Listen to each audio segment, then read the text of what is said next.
few tasty guitar techniques from Brian May, the lead guitarist with Queen. Welcome, Brian. Thank you, Mike.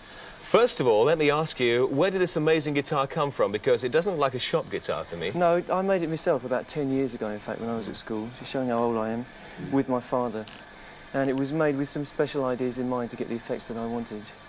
What sort of effects are those? I mean, because I know you like natural effects rather than effects for effect's sake. Yes, I wanted to use the voicing of an electric guitar to its fullest, as opposed to just an amplified acoustic guitar.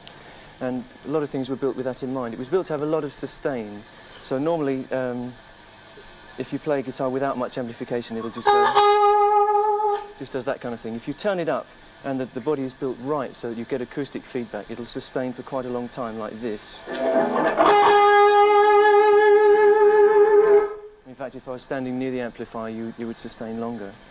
You get a very rough sort of sound in it. I see that you're playing with a sixpenny piece, an old sixpenny piece. Yes, I've always used these for as long as I can remember. They're very versatile because you can get a very sharp effect by using the serrations.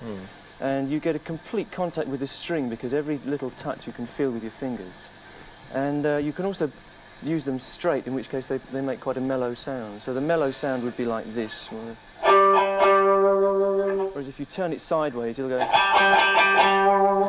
In fact, the guitar was built with that in mind as well. I wanted to get a large tonal range, so that's why we have 3 pickups. And I have the ability to change the phases of the pickups. So if I use 2 pickups together, it'll make a sound like this. And if I reverse the phase of one of the pickups, it goes very trebly.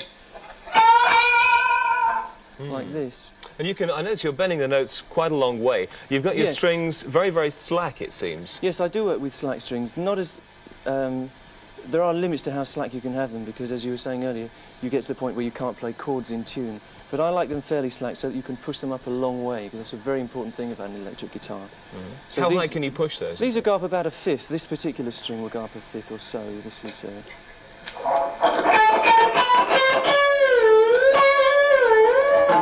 What about the other end of the scale, the downwards The bit? tremolo will take it down. This is a special design of tremolo which I put on and made myself, and this will take the strings down like this. On a good day, that will go down about an octave or so. You say you put your own tremolo on. Did you make that yourself? Yes, I made that all myself as well. It's filed out of mild steel and balanced on a knife edge. Obviously, you've got to be fairly precise when making these. You can't just stick them on any old how. No, there's a lot of thought goes into it. You have to make sure that the thing can bear the stress of the strings apart from anything else, because guitars tend to bend unless they're very carefully made. What about other techniques? I mean, is it possible to make your guitar sound a little bit like any other instruments at all? Yes, depending, particularly in the studio, if you get the right conditions, if you put the microphone in the right place and you get in the right place relative to the amplifier, you can get continuous sounds which sound more like a cello. So perhaps something like this.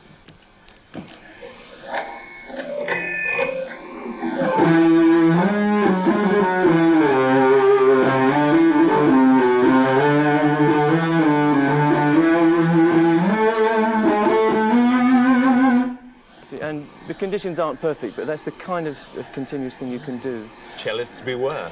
This hissing, this almost phasing sound I can hear. That is phasing, yes. Yeah, that is a phasing. I was using a phase pedal then, yeah, which is one of the effects which I do like to use on stage, because it gives the guitar a little bit more sustain and a little bit more depth, and it also has a nice top edge to get the clarity of the single notes out.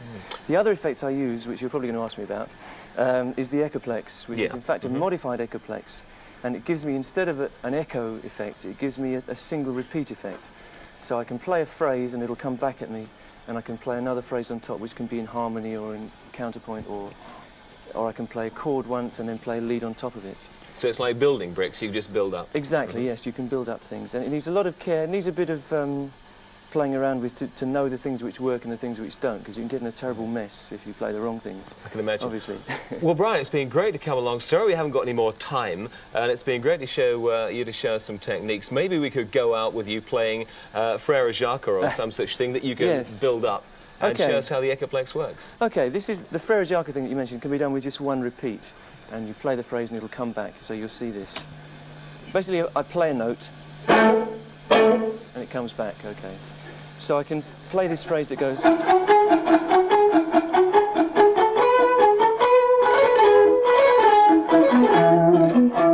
which is kind of fun.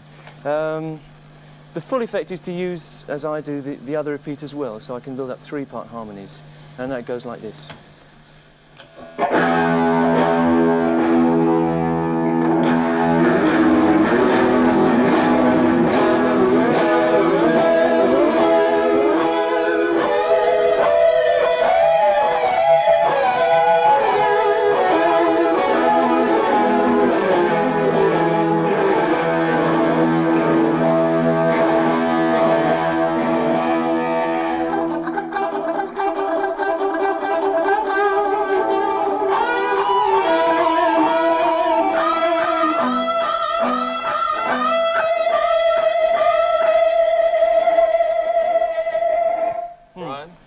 What can I say? Mistakes. Thank you. My guitar Thanks, Mike. playing will never seem the same after that.